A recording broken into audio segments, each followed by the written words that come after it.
بعد فإن خير الحديث كتاب الله وخير الهدي هدي محمد صلى الله عليه وسلم وشر الأمور محدثاتها وكل محدثة بدعة وكل بدعة ضلالة وكل ضلالة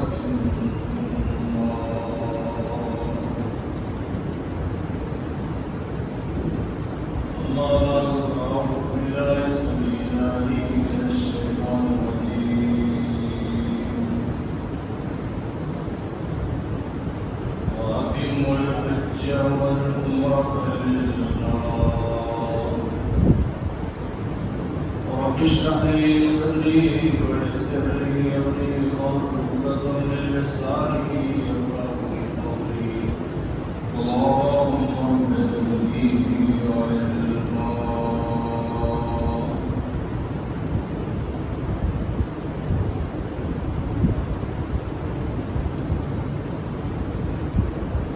میرے والد احترام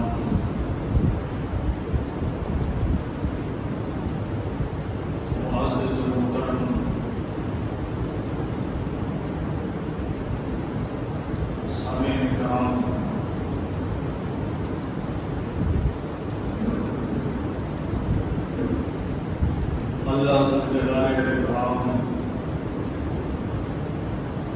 وحدہ لا شریک کی ہندوستان بات سید الرسل سید الانبیاء سید الکائنات حضرت محمد رسول اللہ صلی اللہ علیہ وسلم کی ذات مقدسہ مطہرہ مبارکہ پہ بیشمار درود و سلام جن کی ذات مقدسہ مطہرہ کے لیے اللہ جلالہ اکرام نے ہماری رہنمائی کا بندوبست فرمایا اور ہم انسانوں کو ضرورتوں سے طریقوں سے نکال کر بالکل واضح اور صحیح راستے پہ نامزد کیا.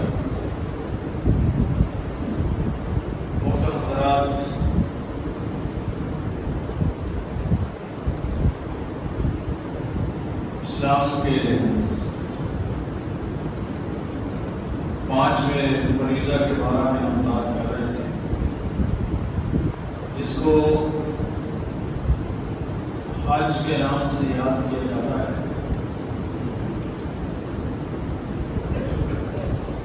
اس کی فضیلت اور کچھ اقسام کا بھی ہم نے ذکر کیا. اس میں حج تمتع، حج قران اور حج افراد تینوں حج کرنے کی حاجی کو شریعت اسلامیہ کی طرف سے اجازت ہے. حج تمتع یہ اسلام سے پہلے نہیں تھا. یہ رسول اللہ صلی اللہ علیہ وسلم نے دین اسلام نے اس کو جاری کیا. حج تمتع آپ جانتے ہیں کہ عمرہ انسان مکمل کر لے اور اس کے بعد یہ احرام کھول دے، کھول کر کے پھر 8 ذی الحجہ کو احرام باندھے. رسول اللہ صلی اللہ علیہ وسلم مدینہ طیبہ سے اور آپ کے بہت سے ساتھی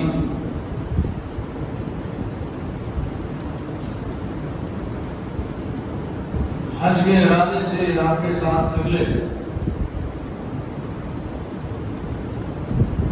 جب آپ مکہ مکرمہ میں 8 دن کی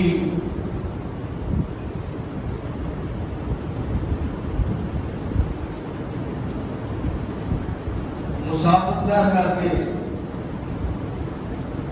مکہ مکرمہ میں پہنچ گئے. کئی صحابہ نے اپنے ساتھ قربانیاں بھی لائی اور خود رسول اللہ صلی اللہ علیہ وسلم بھی اپنے ساتھ مدینہ سے قربانی لے کر مکہ مکرمہ میں پہنچے، کیونکہ یہ شعار اسلام بھی سے تھا. کئی صحابی قربانی نہیں لائے تھے. آپ نے وہاں پہنچ کر فرمایا کہ جو ساتھی قربانی نہیں لائے وہ احرام کھول دیں. عمرہ مکمل کرنے کے بعد وہ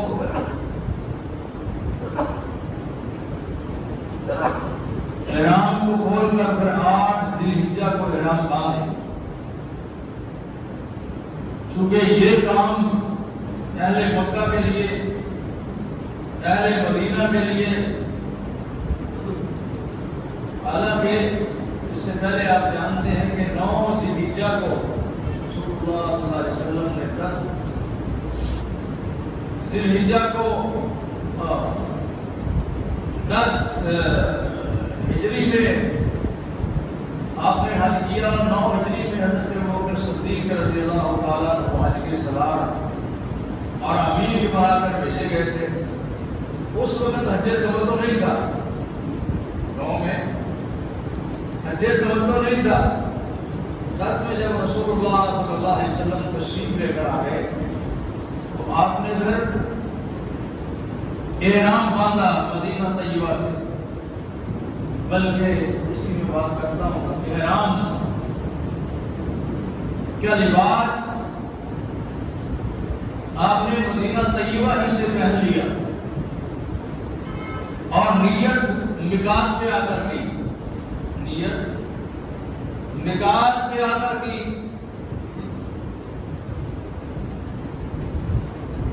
جب آپ نے احرام پہن لیا اور احرام جو پہنا وہ حج قران، یہ آپ نے نیت کی اور قربانی ساتھ لی. جب آپ یہاں پہنچے مکہ مکرمہ میں، آپ نے اپنے ساتھیوں کو آرڈر کر دیے کہ آپ عمرہ کر چکے ہو اور جو ساتھی قربانی نہیں لائے وہ احرام کھول دیں. اب صحابہ کے لیے یہ بات بڑی مشکل تھی ان کے لیے، کیونکہ پہلی دفعہ آ رہے تھے اور ان کے نزدیک احرام کھولنا یہ صحیح نہیں تھا. حتیٰ کہ آپ جانتے ہیں کہ حضرت ابوبکر صدیق، حضرت عمر رضی اللہ تعالیٰ عنہ جلیل القدر صحابی ہیں، جن کے بارے میں آپ نے فرمایا اقتدوا بعد ابی بکر و عمر، لوگوں میرے بعد ابو بکر و عمر کی اقتدا کرنا.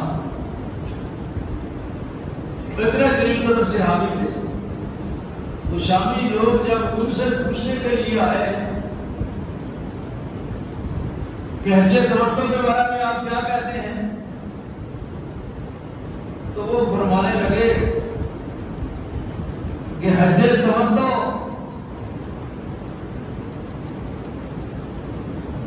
یہ ثابت نہیں ہے. حضرت ابوبکر صدیق کا بھی یہی معاملہ. تو یہی لوگ پھر حضرت عبداللہ ابن عمر کے پاس گئے، ان سے جا کر پوچھا کہ حج تمتع کے بارے میں آپ کیا کہتے ہیں. تو وہ فرمانے لگے حج تمتع یہ افضل حج ہے، یہ افضل حج ہے. تو شامی لوگ کہنے لگے کہ آپ کے ابو کو یہ بات کہتے ہیں کہ حج تمتع نہیں ہے. تو انہوں نے ایک وہ جملہ ارشاد فرمایا جو اس امت کے لیے بہت بڑا سبق ہے. فرمانے لگے الشریعت نزل علی محمد ما نزل علی ابی.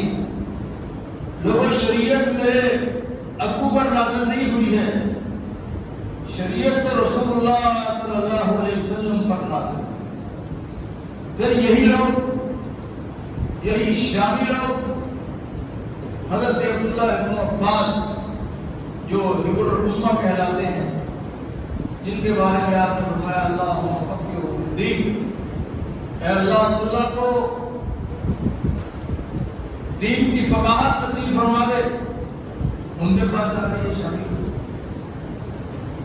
یا عبداللہ ابن عباس ہمیں بتائیے کہ حج تمتع کے بارے میں آپ کیا کہتے ہیں؟ فرمانے لگے کہ یہ حج افضل ہے، عمرہ کرو اور پھر احرام کھول دو۔ کئی بھائی اس کو توجہ سے نہیں سنتے، وہ کہتے ہیں ہم نے کون سا بھی حج کرنے جانا ہے، یہ تو وہ سنے نا جنہوں نے حج کرنا ہے۔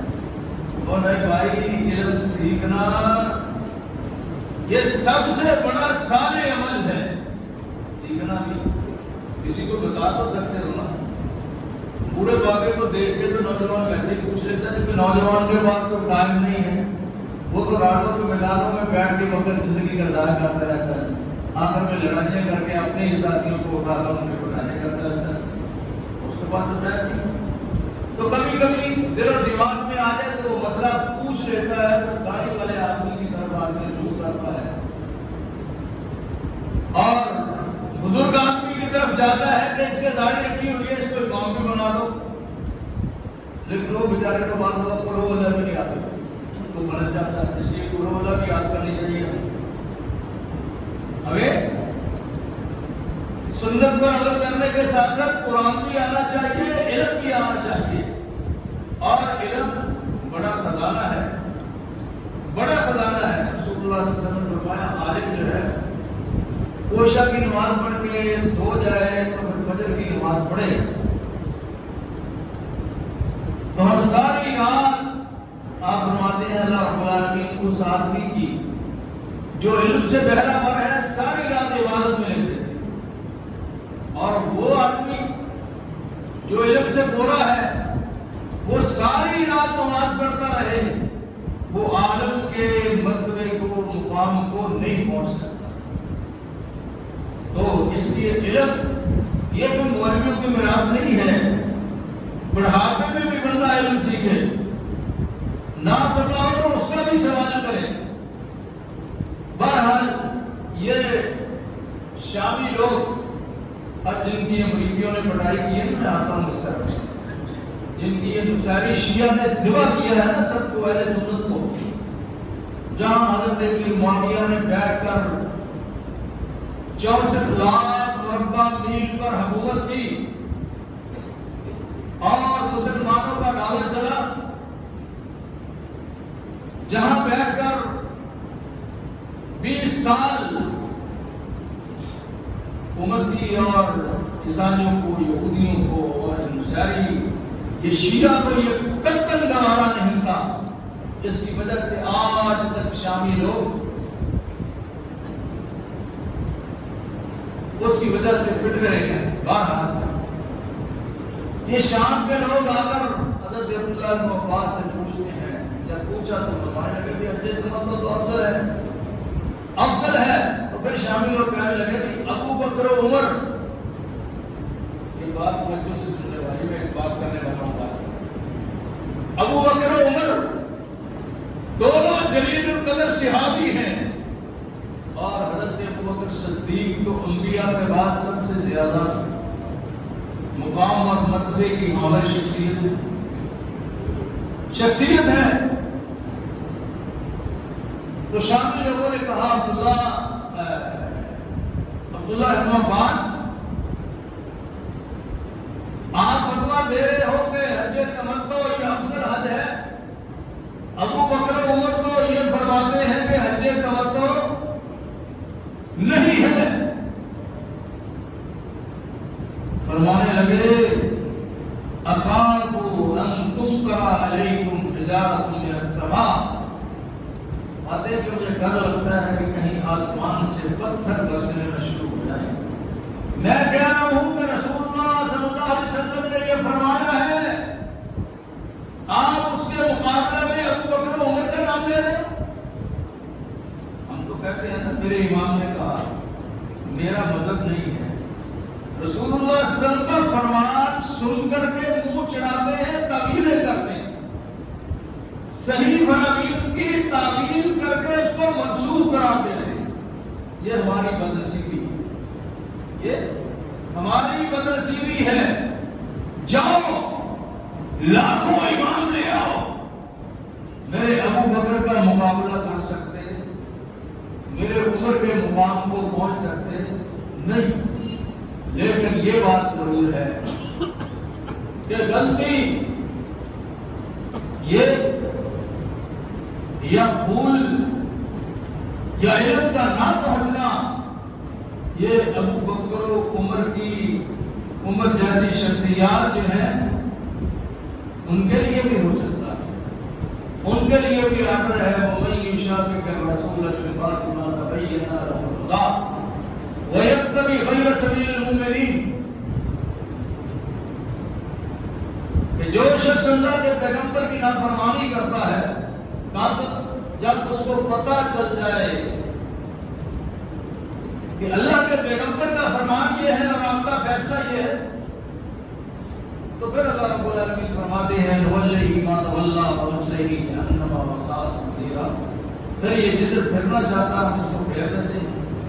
وَنُصْلِهِ جَهَنَّمَ وَسَاءَتْ مَصِيرًا، اور پھر ایسے آدمی کو ہم جہنم میں داخل کریں گے جو بہت ہی برا ٹھکانہ ہے، بہت ہی برا ٹھکانہ ہے. اس لیے میرے بھائیوں، جو فیصلہ رسول اللہ صلی اللہ علیہ وسلم کا آ جائے، جب بندے کو پتہ چل جائے تو پھر اس کے مطابق فیصلہ کرنا چاہیے. تو رسول اللہ صلی اللہ علیہ وسلم جب مدینہ طیبہ سے مکہ مکرمہ پہنچ گئے تو آپ نے فرمایا ساتھیوں احرام کھول دو.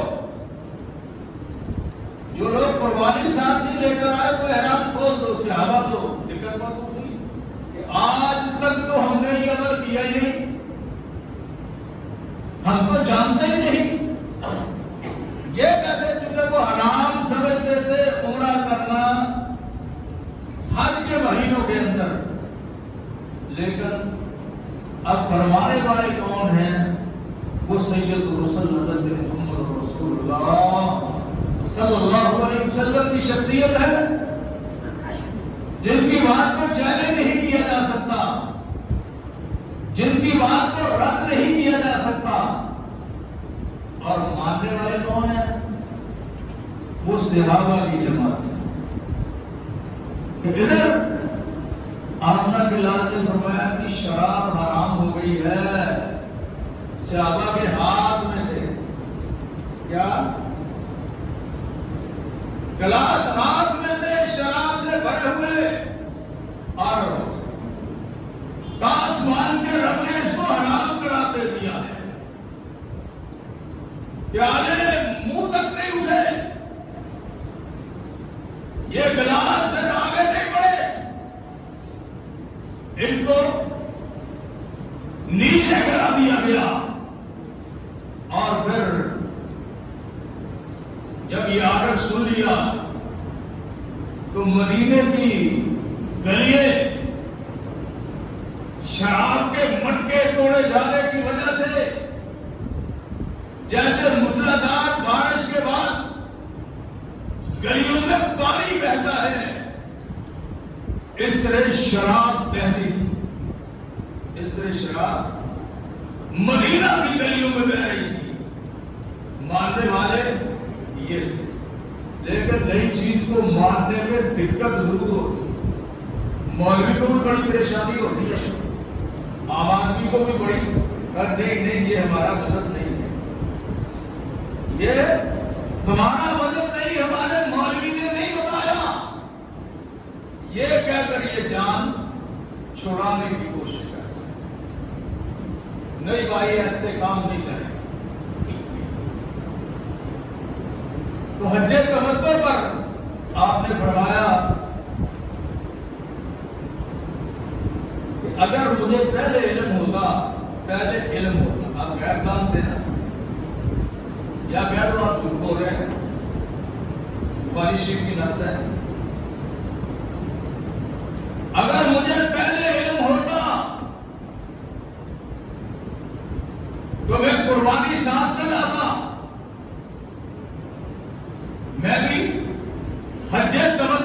نیت کر لیتا. اس کا معنی یہ ہے کہ جو آپ فیصلہ کرتے ہیں جس پر عمل پیرا ہوتے ہیں یہ آسمان کے رب کی طرف سے فیصلہ ہوتا ہے. اس لیے آپ کے فیصلے کو رد کرنا یہ انتہائی مشکل ہی نہیں ہے، بلکہ دین سے خارج کرنے کے لیے شاید بندے کو یہی کافی ہو. اس لیے حضرت عبداللہ ابن عباس نے فرمایا اخاف ان تمطر علیکم حجارۃ من السماء، کہ میں اس بات سے خائف ہوں کہ آپ لوگ کہتے ہو ابو بکر عمر نے یہ بات کہی ہے، میں کہتا ہوں کہ رسول اللہ صلی اللہ علیہ وسلم نے یہ فرمایا. میں ڈر اس بات سے رہا ہوں کہ کہیں آسمان سے پتھر برسنے نہ شروع. اس لیے میرے بھائیوں عقیدے کا صحیح ہونا یہ بہت ضروری ہے. میں بعد میں چونکہ حج کی نیابت پر میں نے بات کرنی تھی اور جیسے میری عادت ہے آپ جانتے ہیں یہ میری کمزوری ہے کہ میں بات ایک وقت میں مکمل نہیں کر سکتا. کہ حج جو ہے یہ ایک مرتبہ اس امت کے فرق پر فرض ہے، بار بار حج فرض نہیں. جب سے آدمی نے پوچھا اللہ کے رسول صلی اللہ علیہ وسلم کیا یہ حج ہر سال ہے، آپ خاموش رہے. پھر آپ سے پوچھا پھر آپ خاموش رہے، پھر پوچھا پھر آپ خاموش رہے. تو پھر آپ گویا ہوئے آپ نے ارشاد فرمایا کہ آپ کہتے رہے صحابی کل عام یا رسول اللہ، اللہ کے رسول صلی اللہ علیہ وسلم ہر سال یہ فرض. تو آپ نے پھر 3 مرتبہ جواب نہ دیا، چوتھی مرتبہ ارشاد فرماتے ہیں کہ اگر میں کہہ دیتا لکل عام ہر سال فرض ہے تو پھر تم لوگ مشقت میں پڑ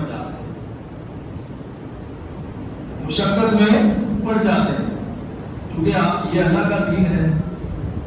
اگر ہر سال ہی فرض ہوتا ہم تو زندگی میں ایک مرتبہ کرنے سے بھی کترا گئے، مالوں کو لاگ لگا دیا. پچھلے دن میں نے عرض کیا تھا کہ آدھے ویزے آج کے ہم واپس کر رہے ہیں کہ ہمیں ضرورت ہے، ہم کنگال ہو گئے.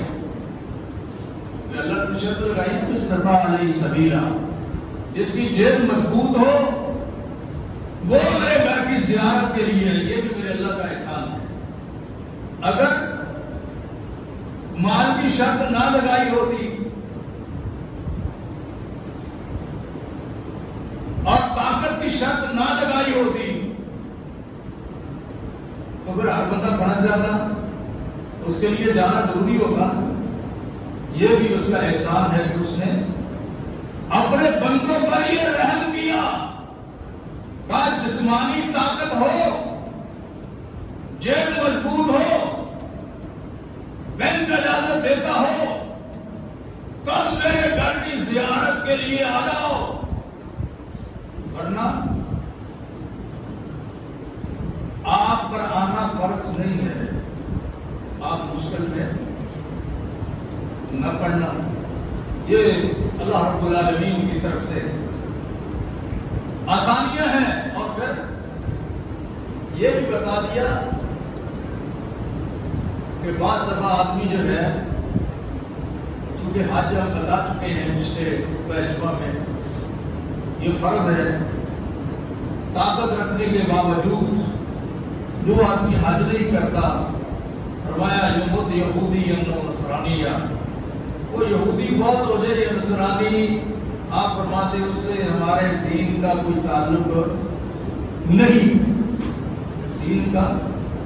دین سے کوئی تعلق نہیں ہے. اللہ اکبر کبیرہ. تو کچھ لوگ طاقت رکھتے ہیں، جسمانی بھی مالی بھی، وہ چلے جاتے ہیں تو کچھ لوگ ایسے ہوتے ہیں. ایک صحابیہ تشریف لائی رسول اللہ صلی اللہ علیہ وسلم کی خدمت میں. یہ صحابی اور ایک صحابیہ کا تھا، یہ صحابی حاضر ہوئے اور فرمانے لگے یا رسول اللہ ان ابی شیخ کبیر، میرے بابا جو ہیں وہ بوڑھے شخص ہیں، لا یستطیع الحج، وہ حج کی طاقت نہیں رکھتے، ولا العمرہ، اور عمرہ کی طاقت بھی نہیں رکھتے، ولا الزان، اور سواری پر بھی سوار نہیں ہونے کے قابل ہے. اتنی طاقت نہیں رہی جسم میں، اتنی طاقت نہیں رہی جسم میں.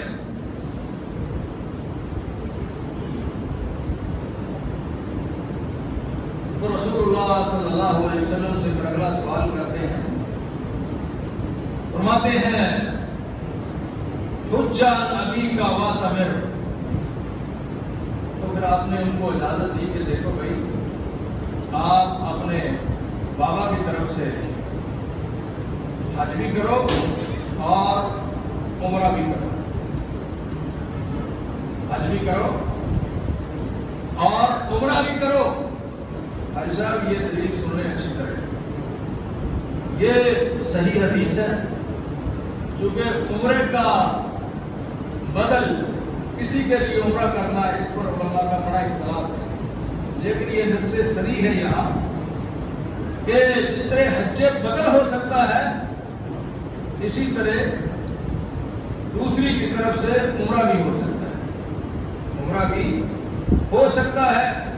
اور یہ حدیث جامع ترمذی کے اندر ہے اور حدیث کی 4-5 کتابوں کے اندر ہے، اور کتاب مناسب حج کے اندر اس کی اصل موجود ہے. اور یہ پہلی حدیث. دوسری یہ ہے ایک خاتون خثعم قبیلے کی رسول اللہ صلی اللہ علیہ وسلم کے پاس تشریف لائی ہیں حجۃ الوداع کے موقع پر. وہ عرض کرتی ہیں اللہ کے رسول صلی اللہ علیہ وسلم یا رسول اللہ، میرے بھائی کہنے کے دیکھا نا یہ تو مولوی نے بھی یا رسول اللہ کہا، یا رسول اللہ ان فریضۃ اللہ علی عبادہ بالحج. کہا اللہ کے رسول صلی اللہ علیہ وسلم اللہ کے بندوں پر فرض کردہ حج نے میرے باپ کو بڑھاپے میں پایا ہے. چونکہ آپ کی زندگی کا جب یہ حج کی فرضیت کا علم ہوا تو بابا کہتے ہیں بوڑھے ہو چکے ہیں لیکن وہ ہے مسلمان، کہ وہ سواری پر سیدھے نہیں بیٹھ سکتے، تو کیا ان کی طرف سے میں حج کرنے سے ان کی طرف سے حج کروں تو کیا وہ فریضہ ادا ہو جائے گا؟ جواب ارشاد فرمایا ہاں وہ ادا ہو جائے گا. امام ابن حبان نے بھی حضرت عبداللہ بن عباس سے روایت نقل کی ہے کہ نبی اکرم صلی اللہ علیہ وسلم کے خدمت میں یہ حاضر ہوا تو فرمایا ان ابی مات ولم یحج فاحج عنہ. یہ تیسری روایت ہے. ایک صحابی آئے کہ اللہ کے رسول صلی اللہ علیہ وسلم میرے بابا فوت ہو گئے، ولم یحج فاحج عنہ، انہوں نے حج نہیں کیا، ان کی طرف سے حج کر لوں. تو رسول اللہ صلی اللہ علیہ وسلم نے واضح طور پہ ارشاد فرمایا رأیت لو کان علی ابیک دین اکنت قاضیۃ، کہا اگر آپ کے ابو پر قرض ہوتا تو کیا آپ اس کو آپ ادا کرتے کہ نہ کرتے؟ تو صحابی نے جواب دیا کہ لازمی میں تو ادا کرتا. فرمایا حج عن ابیک، آپ اپنے بابا کی طرف سے حج کیجیے. یہ اس میں کوئی میرے پاس 7 حدیثیں ہیں 8 کہ آپ میت کی طرف سے زندہ انسان جو نہ چلنے کی طاقت رکھتا ہے نہ جانے کی طاقت رکھتا ہے لیکن حج اس پر فرض ہو گیا ہے، اس کی طرف سے بھی حج کیا جا سکتا ہے۔ جو بندہ طاقت رکھتا تھا لیکن حج نہیں کیا، اس نے اس کے مال وراثت سے مال لے کر اس کے ورثاء کو اس کا حج کرنا چاہیے، اس کا حج کرنا چاہیے۔ اس کے بارے میں کسی نے بات نہیں پوچھنا تو پوچھ سکتا ہے۔ تو اس کو حج بدل کہتے ہیں۔ حج بدل یہ اس آدمی کو کرنے کی اجازت ہے جس نے پہلے حج کیا ہو، پہلے حج کیا ہو، کیونکہ شریعت کہتی کو انفسکم، پہلے اپنا عمل پورا کرو اور بعد میں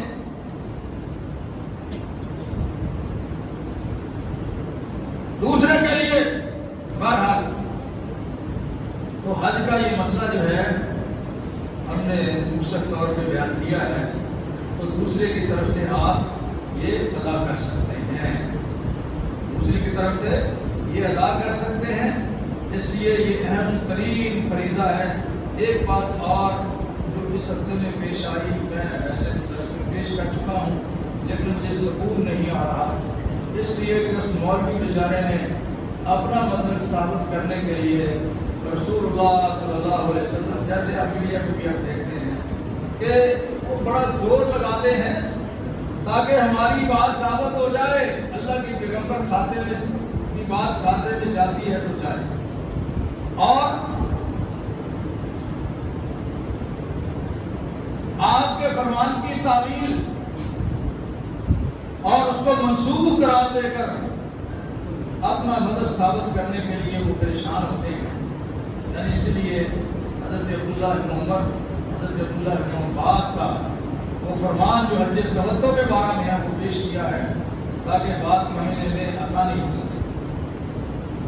حضرت عائشہ صدیقہ طیبہ طاہرہ سے یہ روایت ہے، تو مسئلہ اصل یہ تھا کہ مرنے والے یہ شوال کا مہینہ ہے، جو آدمی فوت ہو جاتا ہے اس پر اگر روزہ رہ جاتا ہے، روزے رہ جاتے ہیں اس کے، تو کیا اس کے وارث اس کی قضا دے سکتے ہیں؟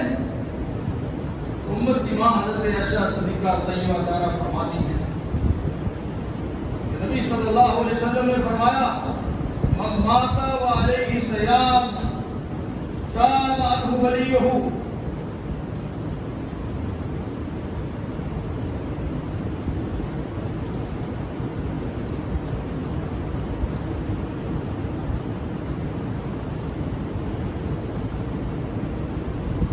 آپ نے فرمایا کہ جب آدمی فوت ہو جائے اور اس پر روزے ہوں، سامان ولی ہو، تو اس کا ولی جو ہے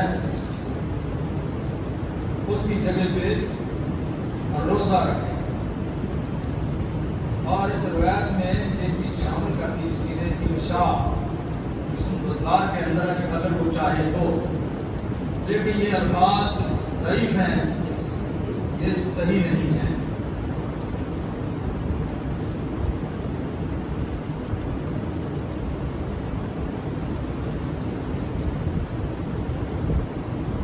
حضرت برائدہ بھی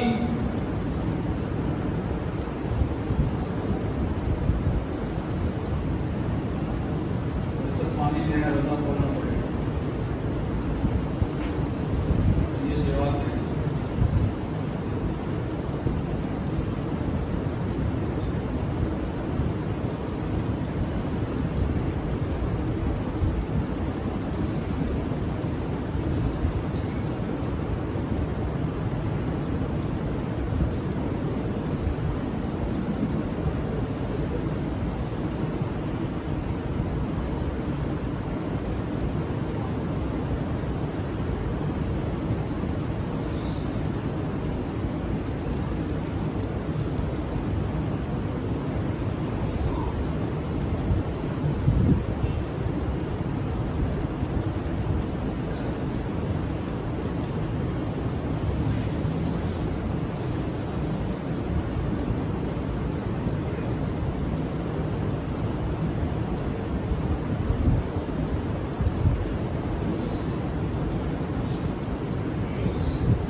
إن الله وملائكته يصلون على النبي يا أيها الذين آمنوا صلوا عليه وسلموا تسليما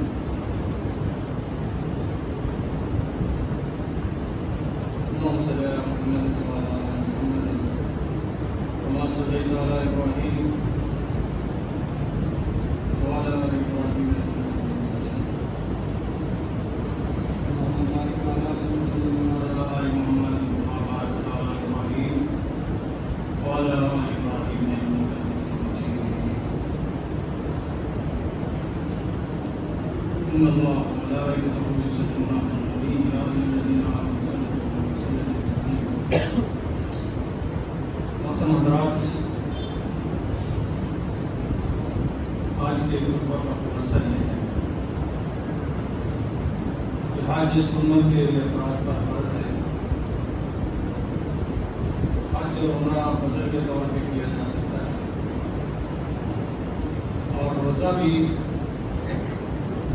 آدمی بہت وجہ اس پر روزے رکھتے ہیں تو اس کا ولی روزہ رکھ سکتا ہے، اور جب رسول اللہ صلی اللہ علیہ وسلم کا فرمان آ جائے اس وقت بندے کو یہ کوشش کرنا چاہیے کہ آپ کی پیروی کرے اور تعویلات سے اپنے آپ کو بچائے، اسی لیے سنت کی نجات ہے۔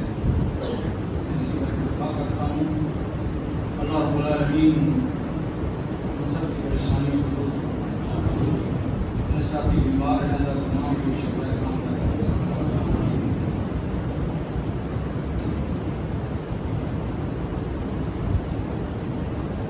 اللہ ہم سب کو اپنے گھر کی زیارت نصیب فرمائے، اللہ ہر آنے والی پریشانی سے محفوظ فرمائے، یا اللہ دنیا اور آخرت میں صحت سے اللہ جتنے بیمار ہیں تمام کو صحت کاملہ اللہ نصیب فرمائے، اللہ ہم سب کی غلطیوں کو معاف فرمائے۔ ان اللہ یامر بالإحسان وإيتاء ذی القربى وینہی عن الفحشاء والمنکر والبغی یعظکم لعلکم تذکرون واذکروا اللہ یذکرکم وادعوہ یستجب لکم ولذکر اللہ تعالی عز وجل أکبر۔ کرسی